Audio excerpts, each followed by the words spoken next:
I'm a big fan of schedules and lists. But you have to have the right attitude towards a schedule and a list. So first of all, you make a list of what things that you have to do that day, what important things you have to do that day. But you want to remember that that list should serve your higher interests, right? Your higher values. So that presupposes that you've already decided what your higher values are and that you have a vision in place. Then you want to decompose that into what's necessary that day. Aim high, let's say, and then concentrate on the day. What are the most important things that I need to attend to so that I'm in better shape tonight than I was in the morning? And if you ask yourself that question, you know, you have to want the answer, which is rather demanding, let's say. It's another example of orienting yourself properly. So your aim is to get the answer to this question. And your perceptions and your thoughts will organize themselves around that question, and you'll get answers. Like they'll rise up, you know, in that mysterious way that thoughts rise up. And some of them you'll find uncomfortable because your mind will present you with demands to do things that you may have been avoiding or that you find difficult or challenging. But you can train yourself to set yourself a list of tasks for the day that do put you in better shape that night than you were in the morning. It doesn't help to shy away from difficult issues because you're stuck with them. They're not going away. The best you can do is something worthwhile in the face of them. And so you figure out what that worthwhile thing is, and then that gives you, and then you practice implementing that, gives you some character and some strength, and that's the sort of thing that can help transform you into a leader. What you do is actually important, and what you leave undone as well. Both of those things. Like each individual is more significant and has more impact than they think, for better or for worse. I mean, you can think about it this way, you know, in your lifetime you're going to directly influence at least 1,000 people, and each of those 1,000 people will influence 1,000, and so that's 1,000,000 people, one person separated from you, and 1,000,000,000 people, two people separated from you.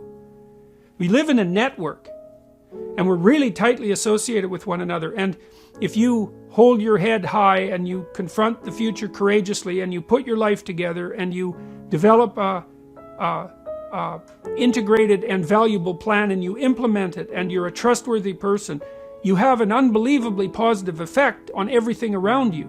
And so it actually matters that you do these things. And I don't believe that it really matters where in the formal power hierarchy you sit.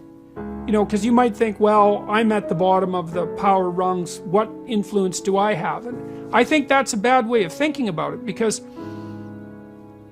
it doesn't take into account the networked issue. And so if you don't want things to be worse, which you wouldn't if you were a sensible person, then it would probably be better to work hard to make them better, and to also understand that you are playing a determining role in how reality unfolds when you're doing so. It's not a trivial thing. People are far more powerful forces for good and evil than they believe. So, and I think that's more true, and I haven't come to that realization lightly. So you want to be a leader in the best sense, and a leader in the best sense is someone who makes things better and not worse. And if we all made things better, then they would be a lot better, and that would be a good thing. That's what we should be striving for.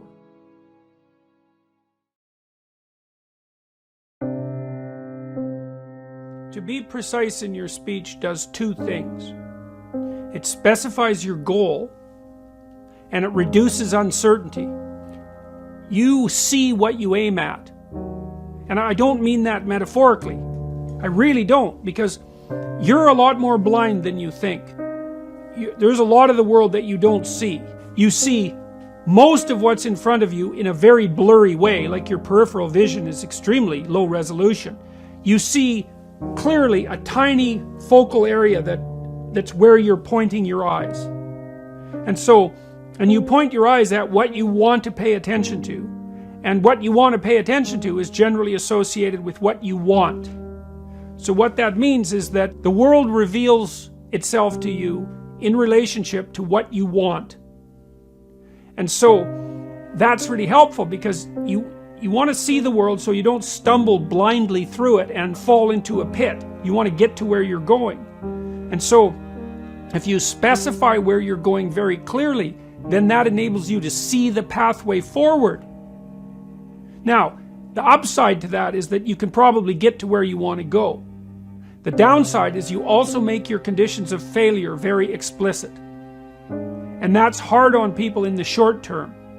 You know, it's easy to delude yourself and to leave everything vague, because then you can't tell when you're failing. But that doesn't stop you from failing, it just stops you from seeing it while it's happening. Then the other advantage to being precise in your speech and your aims is that helps you tell the difference between what's important and what isn't important.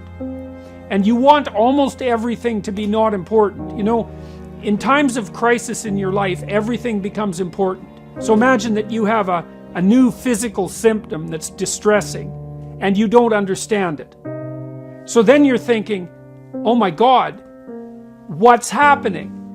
Am I collapsing physically? Have I got a serious illness? Is it a fatal illness? What's going to happen to my family? Is my whole life going to fall apart? Like, what happens when something that you can't specify occurs is that everything becomes relevant. And that's terrible. No one ever wants that. You want hardly anything to be relevant. And so if you specify your goal, then almost everything becomes irrelevant, and only those things that are important stand up in sharp relief. That's also a real boon to the people that you're communicating with, because they know what you want then. And so even if you're a harsh person, let's say that you're pretty punitive, and if people don't do a good job, you let them know. If you specify what you want, then they know how to avoid your harshness. And the more precise you are in your formulation of the problem and in your presentation of a solution and the role you might play in that solution, the more likely you are to advance on all fronts. As far as I can tell, there's nothing you can do that moves you and your agenda, your vision, let's say, forward faster than precision in speech.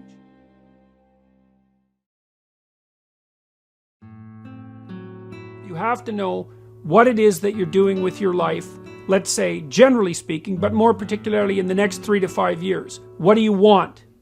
What do you want from your friends, your family, your intimate relationships, your employment, your education, your care of your mental and physical health, your response to temptations like drug and alcohol use? If you could have what you wanted, if you could lay your life out properly, how would you be functioning across those 7 dimensions? Why would that work for you? Why would it work for your family? And why would it work for the broader community? Then that gives you a reason. And if you have a reason that's well thought through, that you find compelling, so that's a compelling story, let's say, the kind of compelling story a leader might tell, then that will provide you with motivation to do the things that are difficult that you need to do. So that's positive emotion, that motivation. It's a neurochemical system that runs on the chemical dopamine. And it's the neurochemical system that underlies people's willingness to undertake something voluntarily.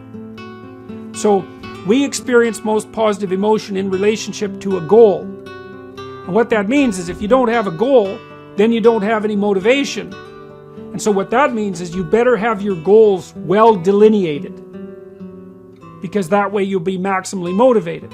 Now, the additional advantage to that is that if you have your goals delineated and they're compelling goals for you, it also makes you less anxious and uncertain and stressed, because your pathway forward into the future is mapped, and that makes it more certain, and uncertainty causes stress and physiological load.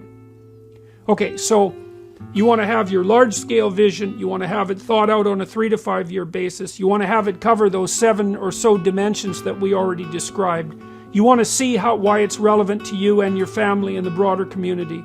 You want to break that down into your monthly, weekly, and daily practices, and if they can be routinized, then so much the better.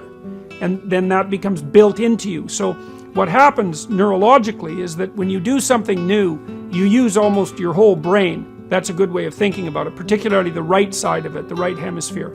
And as you practice something, the amount of your brain you use gets smaller and smaller and moves leftward until you basically build a effective little machine at the back that takes care of it automatically. Routinizing things decreases the cognitive and physiological load. It's a big deal. And if you routinize good habits, then they become part of your character and part of what people come to expect of you.